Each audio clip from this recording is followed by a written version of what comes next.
All right, we're at the 10 o'clock hour. I'll go ahead and kick things off. Welcome to our Sunbelt Football Spring Media Availability. For those who don't know, I'm Sam Kanians, the Associate Commissioner for Communications and Branding at the Sunbelt, and handle all of our football communications. For our media here on the call, when it comes time for questions, please remain on mute and type those questions into the chat. I'll read those questions aloud to Commissioner Gill and the coaches as we're joined by them on the call. So I'll turn it over now to Commissioner Gill to kick things off. Great. Thanks so much, Sam. I really appreciate that. And as Sam said, I'm Keith Gill, Commissioner of the Sunbelt Conference. I really want to thank all of you for taking the time to join us as we kind of talk a little bit about Sunbelt football. Which is great to be able to do that in the spring, in April, as we prepare to kick off the season when we get to the fall. A couple things, one, we are obviously excited about our 4 new schools joining us next season. So the Sun Belt will be a 14-team football conference starting next year, which we're really excited about. Obviously, our 10 core members have done yeoman's work in the football space.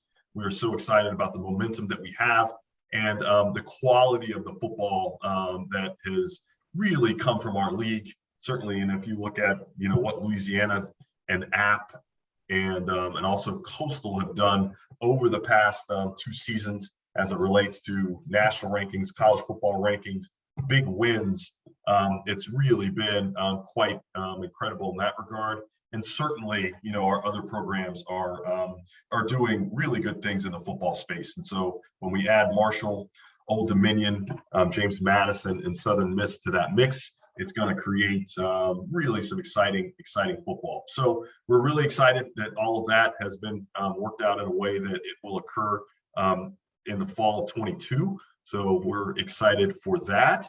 And also that's going to create, a real exciting media day for us, where we'll have all 14 members in New Orleans in July to talk a little bit about the season. So really excited about that. So NFL draft is a few weeks away, which is incredible for us. Looking forward to continue our streak of really having an impact on draft day, which is something that we all strive to do in terms of the quality of our players and the quality of our programs.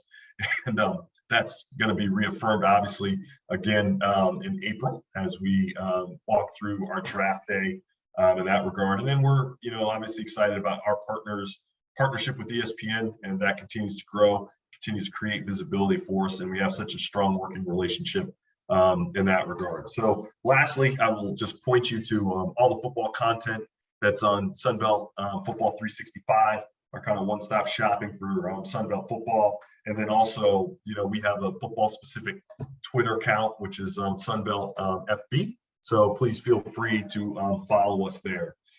With that, obviously I have the honor to kicking this off for our coaches to talk a little bit about the spring.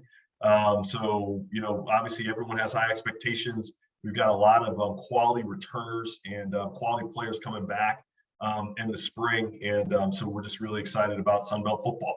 So I will stop there and certainly take any questions before turning it over to some of our coaches.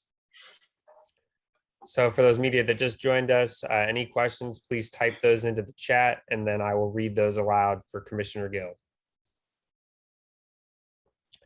Commissioner Gill, first question here from Kenneth Reese. Can you talk a little bit about the contrast from the COVID years to now adding new teams in the future, and how has the conference rebounded from COVID? Yeah, that's it's so interesting that we're still talking about COVID more than 2 years after we first kind of started shutting down. So and I feel like the Sun Belt has managed it about as well as any of the leagues have, but it's nice to begin to return back to a more normal kind of situation. Having fans in the stands this year was great.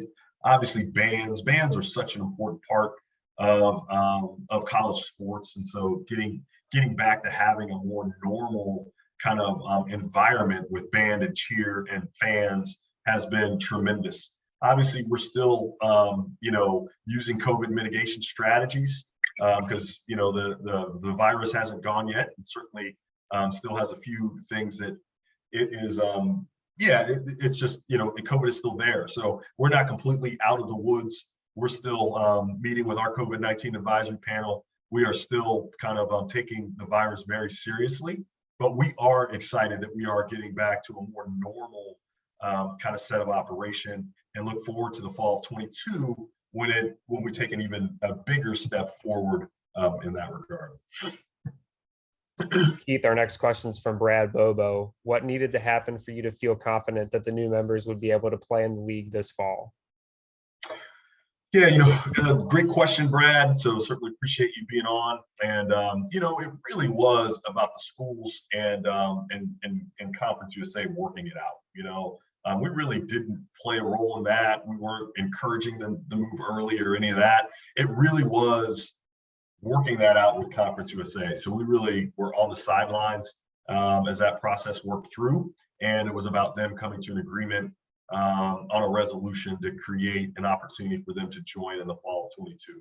We're excited that they were able to do that. We're pleased to kind of go ahead and get started with adding these new members, and certainly think the fall will be really exciting from a football standpoint, and really all sports with our new kind of 14-team configuration. Keith, another question from Paul Swan. Could you talk about how the transition process has been going as we're working to bring in the new members? Yeah, I think the transition process has been going well. We're kind of in the midst of developing or finalizing our schedules, which obviously is a big, important part of that transition. We're having orientation visits to each of the campuses just so we can get to know them and they can get to know us. And certainly we're having regular calls and beginning to integrate them into our meeting and governance process. So I feel like it's going smoothly, or at least about as smooth as those things can go. Obviously integrations are always a little bit clunky, but the 4 new members have been great. Our 10 current members have been outstanding with the leadership of the ADs and the CEOs. And so I think it's going about as smoothly as can be expected. And we look forward to just having a really great fall and getting off to a really good start. Any final questions for Keith? All right. Thank you, Keith, for your time this morning. Appreciate it. Perfect. Thank you so much, Sam.